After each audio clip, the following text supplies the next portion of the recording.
A graça e paz do Senhor Jesus seja com todos nós. Uma ótima quinta-feira para todos. Quinta-feira, dia 3 de setembro de 2020. Estamos nessa terceira semana do nosso jejum. Hoje, 18º dia, onde nós estamos consagrando nesta semana, todas as nossas mídias sociais, Estamos no propósito de nos afastarmos, de notícias, de portais de notícias, de redes sociais, enfim, de coisas que podem nos tomar o tempo e assim impedir que nós possamos, por exemplo, meditar na palavra de Deus, ler um bom livro. Enfim, essa é uma semana de buscarmos um pouco mais o Senhor. Hoje vamos falar de Atos capítulo 18.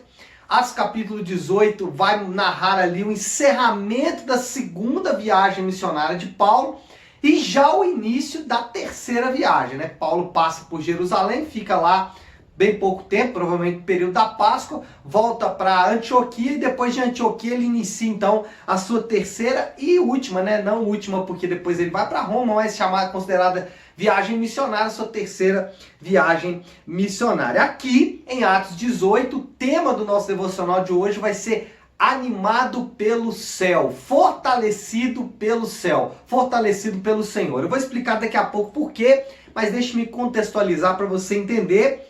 Paulo chega à famosa cidade de Corinto, onde inclusive ele estabelece uma igreja e depois tem as suas famosas cartas, escritas para essa igreja, sua primeira e segunda carta. Essa cidade, ela é famosa pela sua imoralidade, em especial porque havia no centro dessa cidade ali um templo para adoração da deusa Afrodite. E uma das formas de culto para essa deusa era um bacanal, uma grande orgia, imoralidade sexual, contratação de prostitutas e prostitutos sexuais. Então Paulo planta a igreja de Deus nessa cidade extremamente marcada então pela imoralidade. Paulo obviamente enfrenta as lutas costumeiras, Além das lutas para a própria plantação ou a plantação da igreja, Paulo também enfrenta a luta com os judeus, com a justiça da cidade de Corinto, enfim, aquelas lutas que nós já nos deparamos com a vida de Paulo. O grande missionário enfrenta as mesmas dificuldades que todos nós enfrentamos no nosso dia a dia. Aqui nós podemos já trazer essa primeira experiência de Paulo para o nosso dia a dia. Quando olhamos para a história do grande apóstolo e a nossa própria história do dia a dia, a gente acha que é desconectado, mas não é.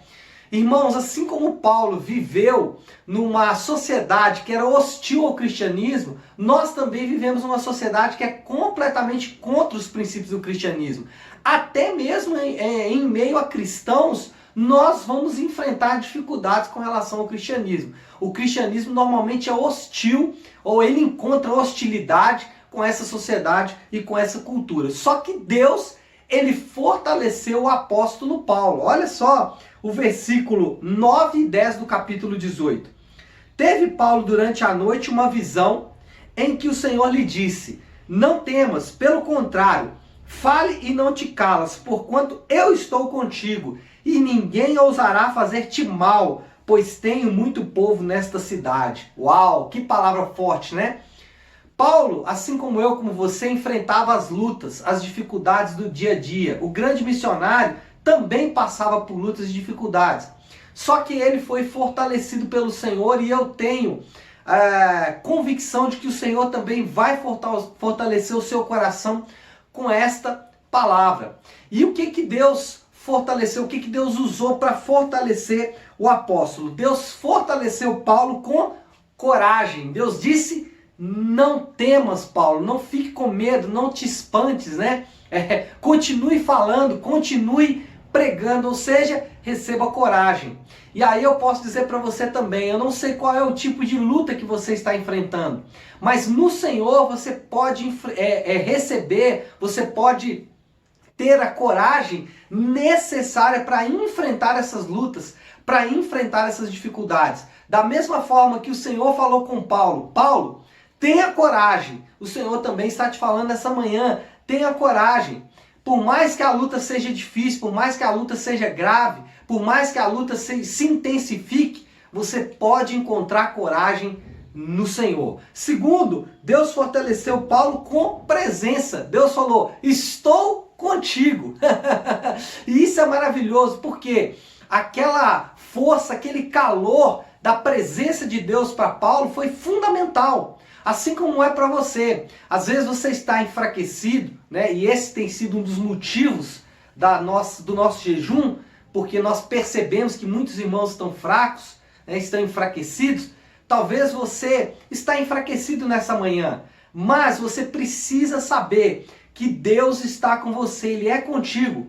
Uma vez que você nasceu de novo, uma vez que você experimentou a regeneração, o Espírito Santo passa a habitar dentro de você. Uma vez que você confia em Cristo para a sua própria salvação e arrepende-se dos seus pecados, passando então o Espírito Santo a habitar dentro de você, a presença de Deus é constante na tua vida para relacionar-se com você. E você não pode duvidar disso, mesmo que as lutas sejam intensas, mesmo que as barreiras sejam grandes, longas dificuldades, você pode crer, Deus está com você. E em terceiro lugar, Deus fortaleceu a Paulo com promessa. Deus falou com Paulo assim, continue pregando, eu estou com você, porque eu tenho muita gente nessa terra. Eu ainda tenho uma obra para ser feita nessa cidade.